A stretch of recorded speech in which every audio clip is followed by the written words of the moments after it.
réaliser la conception d'une centrale solaire photovoltaïque, il y a une partie architecturale qui est très très importante. C'est la réalisation du plan d'implantation. Donc, j'ai une toiture avec sa forme ou sa surface disponible.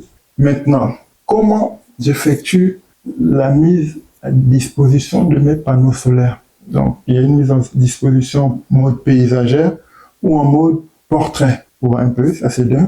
Donc, en fonction de cette disposition. Maintenant, les différents panneaux solaires, il y a un espacement à respecter entre les deux panneaux successifs pour qu'il y ait, on va dire, l'aération naturelle ou la ventilation naturelle de nos panneaux solaires parce que ça chauffe en bas. Donc, tout panneau solaire qui chauffe empêche le bon fonctionnement ou la bonne production de l'énergie. Donc, c'est tous ces éléments-là qui sont pris en compte dans le plan d'implantation. Maintenant, quand on est sur la toiture, en fonction des bords, vous voyez un peu, il y a des distances spécifiques à laisser. On ne vient pas, par exemple, mettre le panneau au bout. Donc, il sera soumis à une prise de vent qui est très importante.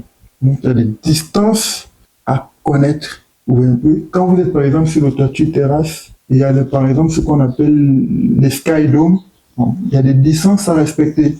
Par exemple, on doit mettre les panneaux solaires au minimum à 90 cm, voire 1 mètre de toute entrée en toiture, en fait. Donc, à côté, par exemple, des bouches d'aération d'air, on doit mettre nos panneaux solaires à distance parce que tous ces éléments en toiture vont, par exemple, créer de l'ombre.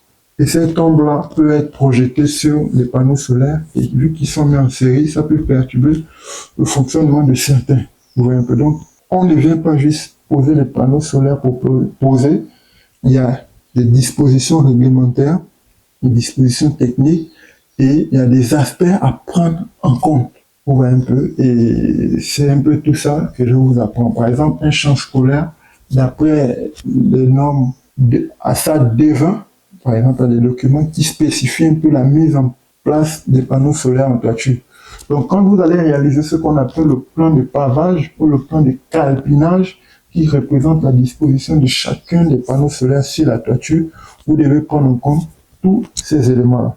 Donc, pour cela, vous devez connaître les outils comme AutoCAD, très important, et les outils comme SketchUp pour la réalisation 3D. Vous voyez un peu. Et puis après, dans la formation, je vais vous montrer comment le schéma de mise, des réalisations des différents strings, comment prendre le nombre de panneaux solaires à prendre en compte, le plan de chaînage, vous voyez un peu. Donc, c'est tous ces aspects que nous allons voir dans la formation. Donc, la formation, elle est globale, elle prend en compte tous ces éléments. Il ne s'agit pas juste de venir implanter une centrale solaire et produire de l'énergie, non. Il y a des normes et des règles à respecter, il y a des documents qui spécifient ce qu'il y a à faire sur chaque toiture en fonction des zones et en fonction des régions. Vous voyez un peu. Et ce qui est aussi important, en dehors du plan de calpinage qu'il faut réaliser, il y a le plan de chaîne, je vais vous apprendre à réaliser ça. Il y a aussi ce qu'on appelle le plan de mise à la terre. Là, nous l'avons vu. Vous voyez un peu. Donc, AutoCAD vous permet aussi de réaliser le plan de mise à la terre de votre installation pour qu'en fonction de la région où vous êtes, si le nombre chéronique ou la densité de foudroiement dans votre région est très importante, ben, votre installation peut être à l'abri de toute foudre qui va frapper dans la région. Donc, la réalisation du plan d'implantation d'une centrale solaire photovoltaïque nécessite de connaître deux outils. Il y a plusieurs, mais moi je vous propose deux, SketchUp et AutoCAD 2D. Donc, ce sont ces deux outils que j'utilise dans toutes les formations. Donc, ceux qui sont intéressés, n'hésitez pas à me laisser un message et puis on verra comment vous donner accès à la formation. Merci.